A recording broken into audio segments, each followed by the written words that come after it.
प्रलय कैसे आएगी? आसमान से कोई बहुत बड़ा धूमकेतु आकर धरती पे गिर जाएगा, या फिर ग्लोबल वार्मिंग से बर्फ पिघल जाएगी, बाढ़ आ जाएगी और सारे इंसान डूबकर मर जाएंगे। आज तक आपने यही सब बातें सुनी होंगी, या फिर ज्यादा से ज्यादा ये सुना होगा कि भैया वायु प्रदूषण मतलब एयर पॉल्यूशन की वजह से लोग दम घुटने से मर जाएंगे। लेकिन आज मैं आपको बताने वाला हूँ एक ऐसी चीज जिसके बारे में शायद आपने कभी सुना ही नहीं होगा, और ये इस धरती पर इंसानों के खात्मे की वजह बनेगा। और ये दिन ज्यादा दूर नहीं, ज्यादा से ज्यादा 30-40 साल बाद आप खुद देखोगे। तो ये वीडियो मैंने कोई एंटरटेनमेंट के लिए नहीं बनाया है, ये एक सीरियस वीडियो है, और मेरी आप सबसे हाथ जोड़कर रिक्वेस्ट है कि इस वीडियो को आप लोग जरूर पूरा देखना। मैं बोर नहीं करूंगा, वीडियो देखने में आपको पूरा मजा आएगा, लेकिन आपको कुछ ऐसी बातें पता चलेंगी जो शायद आपने नहीं सोची होंगी, और शायद ये वीडियो आपके आने वाली जनरेशंस को या आपको बचा ले।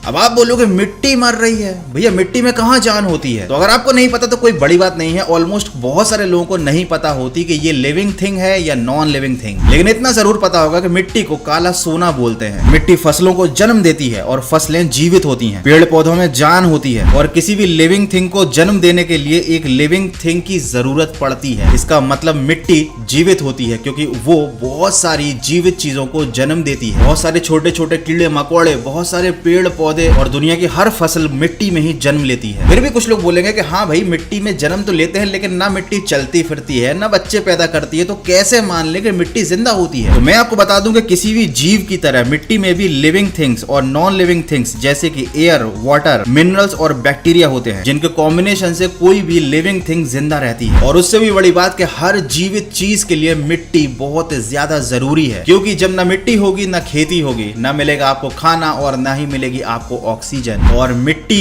मर रही है जिसे हम लोग मार रहे हैं, और ये बनेगी दुनिया में आने वाली पहली प्रलय की सबसे बड़ी वजह।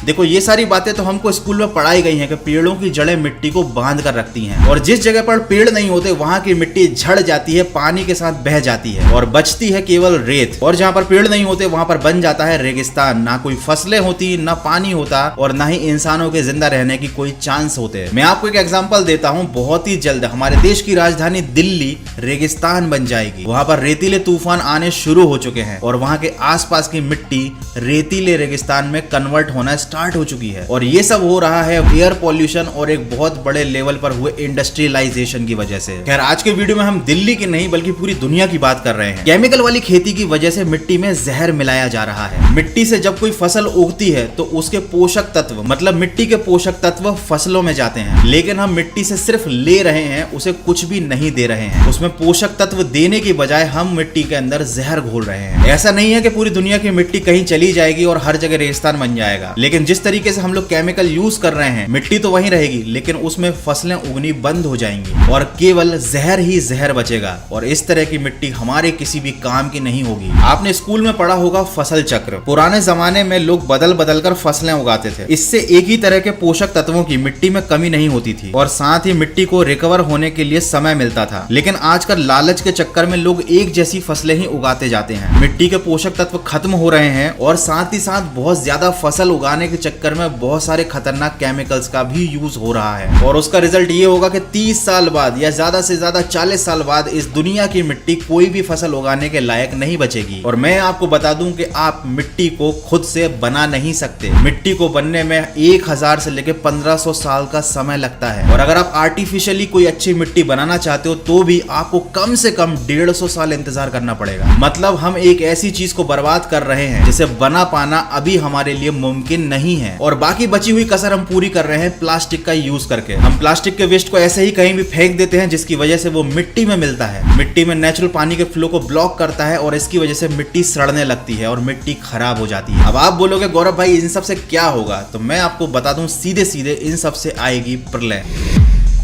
सीधे और शॉर्ट में समझाता हूँ। मिट्टी अगर डेड हो जाती है तो वो जगह बन जाएगी रेगिस्तान, क्योंकि डेड मिट्टी में पेड़ पौधे नहीं उगते, और जहाँ पर रेत होती है वहां पर टेम्परेचर बहुत ज्यादा बढ़ जाता है, और टेम्परेचर के बढ़ने से बढ़ती है ग्लोबल वार्मिंग। नेचुरल मिट्टी की जगह धरती पर केवल कंक्रीट और सीमेंट है, जो पानी को धरती के अंदर जाने से रोकते हैं। इससे पानी के अंदर अंडरग्राउंड वाटर के रिसोर्सेज खत्म हो रहे हैं, धरती अंदर से सूख रही है, और सूखी हुई धरती पे किसी भी तरीके के पेड़ पौधे या फसल नहीं उग पाते। साथ ही साथ मिट्टी के मरने से आपकी ऑक्सीजन की सप्लाई पर भी फर्क पड़ेगा, क्योंकि ना होगी मिट्टी, ना होंगे पेड़ और ना होगी ऑक्सीजन। और ऑक्सीजन नहीं होने से भी धरती का टेम्परेचर बहुत ज्यादा बढ़ता है और अगेन इससे रैपिडली चेंजेस आएंगे धरती के टेम्परेचर में और ग्लोबल वार्मिंग बहुत तेजी से बढ़ेगी। और ये सब मैं बातें तुक्के से नहीं बता रहा हूँ, इन सब पर रिसर्च चल रही है और क्लेम किया गया है कि इस धरती पर मैक्स टू मैक्स 60 हार्वेस्ट ही बचे हैं। मतलब केवल 60 हार्वेस्ट के बाद हमारी धरती की मिट्टी पूरी तरीके से यूजलेस हो जाएगी। मतलब आपके और हमारे पास केवल 30 से 40 साल बचे हुए हैं। अब आप सोचेंगे कि वीडियो तो बना दिया गौरव भाई, लेकिन इस प्रॉब्लम का सोल्यूशन क्या है? गवर्नमेंट क्या कर रही है? बड़े बड़े लोग क्या कर रहे हैं? तो मैं आपको बता दूं, सदगुरु का नाम आप लोगों ने सुना ही होगा। ये मार्च के महीने में 100 दिन की यात्रा पर निकले हैं, वो भी अपनी मोटरसाइकिल से। ये 26 देशों में जाएंगे, वहां के बड़े बड़े नेताओं से, वहां के गवर्नमेंट से बात करेंगे, सॉइल को पोल्यूट करने वाले रीजंस के बारे में अवेयरनेस फैलाएंगे और गवर्नमेंट को बताएंगे कि उन्हें अपनी पॉलिसी में कोई स्ट्रिक्ट रूल ऐसा लाना पड़ेगा जिससे मिट्टी का ये जो पोल्यूशन इंक्रीज हो रहा है, जो हमारी मिट्टी मर रही है, उसे रोका जा सके। इसी टॉपिक पर अवेयरनेस लाने के लिए अभी और न्यू ने भी एक वीडियो बनाया है। वो दोनों भी सदगुरु के इस मिशन को सपोर्ट कर रहे हैं। चलो अब बात करते हैं कि आप और मैं कर क्या सकते हैं। तो हम लोग सिंपल से बहुत सारे पेड़ लगा सकते हैं। आप बोलोगे क्या गौरव भाई, ये तो हमको ही पता है, लेकिन मैं आपको बता दूं, पता होने से कुछ नहीं होता।